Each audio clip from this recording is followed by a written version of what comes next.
तर अब्दुल सत्तार यांची ही प्रतिक्रिया। आणि एक महत्त्वाची घडामोड आहे, इंदापूरमध्ये स्थानिक आघाडी विरुद्ध अजित पवारांच्या राष्ट्रवादीत थेट लढत आहे। नगराध्यक्षपदासाठी प्रदीप गारटकर विरुद्ध भरत शहा अशी ही लढत। या लढतीकडे सगळ्यांचं लक्ष। प्रदीप गारटकर यांना भाजप आणि पवारांच्या राष्ट्रवादीचा पाठिंबा आहे। अधिक जाणून घेऊया आपले प्रतिनिधी प्रदीप कापसे यांच्याकडून। प्रदीप, या लढतीकडे राज्याचं लक्ष आहे, काय अधिकचे अपडेट्स आहेत? श्रुती अगदी बरोबर आहे। खरं तर पुणे जिल्ह्यातली ही सगळ्यात मोठी लढत जी आहे ती इंदापूर नगर परिषदेमध्ये होती, ज्यामध्ये दत्तात्रय भरणे यांच्या भरत शहा या उमेदवाराच्या विरुद्ध जी स्थानिक आघाडी या ठिकाणी कृष्णा भीमा नावानं तयार करण्यात आलेली आहे, त्या नगराध्यक्ष पदाचे उमेदवार प्रदीप गारटकर यांच्यामध्ये थेट सामना जो आहे तो होताना आपल्याला पाहायला मिळतोय।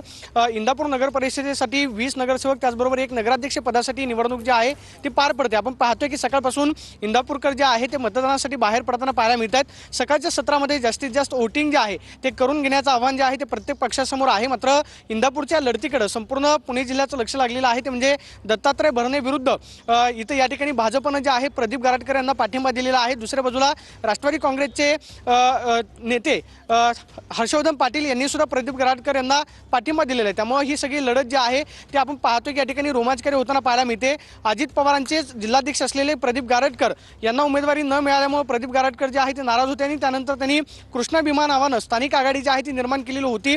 प्रचाराचा आपण पाहतोय की आरोप प्रत्यारोप जे आहे ते मोठ्या प्रमाणावरती पाहायला मिळाले। मात्र एकीकडे हर्षवर्धन पाटील, प्रवीण माने, त्याचबरोबर रासप, मनसे, दोन शिवसेना यांचा पाठिंबा जो आहे तो प्रदीप गारटकर यांना आहे। तर त्यांचा सामना जो आहे तो नक्कीच प्रदीप, तुर्तास धन्यवाद। मी तुम्हाला 100% सांगतो, मला पुढचं दिसतं। उद्या गुलाल हे मी जी ही भूमिका घेतली नाही, उद्याचा गुलाल तर आमचा आहेच, तो उद्या तुम्ही पाहाल, तो विषय नाही। पण या ठिकाणी मी जी इथली भूमिका घेतली ना, अशीच भूमिका येणाऱ्या काळात सर्व राजकीय पक्ष तालुक्यात सोडा, मी काय माझं म्हणणंच तुम्ही समजून घ्या,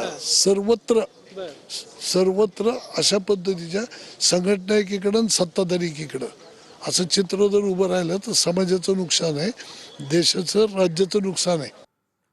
बातमी बुलढाण्यातून आहे। खामगावमध्ये पैसे वाटल्याचा आरोप करण्यात आलाय। प्रभाग क्रमांक 7 मधून 50,000ची रोकड जप्त करण्यात आली। निवडणूक आयोगाच्या भरारी पथकानं ही कारवाई केली आहे।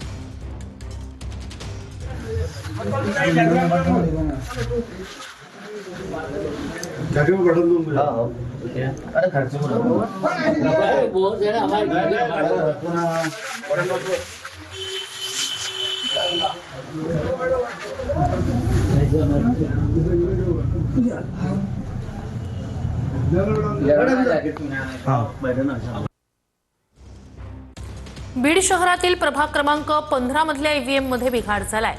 ईव्हीएम बदलण्याच्या मागणीनंतर तात्काळ त्या ठिकाणी ईव्हीएम मशीन बदलण्यात आलं।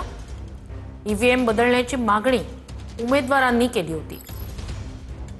नगर परिषदेसाठी आज सकाळी 7:30 वाजल्यापासून मतदान प्रक्रियेला सुरुवात झालेली आहे। मात्र वार्ड क्रमांक 15 मधील बूथ नंबर 6 वरील ईव्हीएम मशीन 7:30 वाजल्यापासून बंद पडलेलं होतं। 7:30 वाजता सकाळी मतदान प्रक्रियेला सुरुवात झाली, मात्र वारंवार हे मशीन एरर दाखवत बंद पडलेलं होतं। 3 ते 4 मशीन बदलल्याचं देखील सांगितलं जातंय। या ठिकाणची मशीन जी आहे ती वारंवार बंद पडत असल्यानं उमेदवारांकडून मशीन बदलून देण्याची मागणी करण्यात आली आणि यानंतर आता मशीन बदललेले आहेत।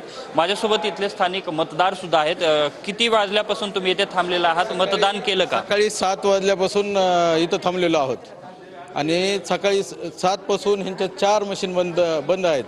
वार्ड क्रमांक 15 मधून रूम नंबर 2 हे तर सकाळपासून प्रॉब्लेम चालू आहे आणि इथं सकाळपासून मी पाहतोय 2 वेळेस लाईट गेली। इथले कॅमेरेचे जे ॲक्सेस आहेत ते तिथं पूर्ण लाईटवर आहेत।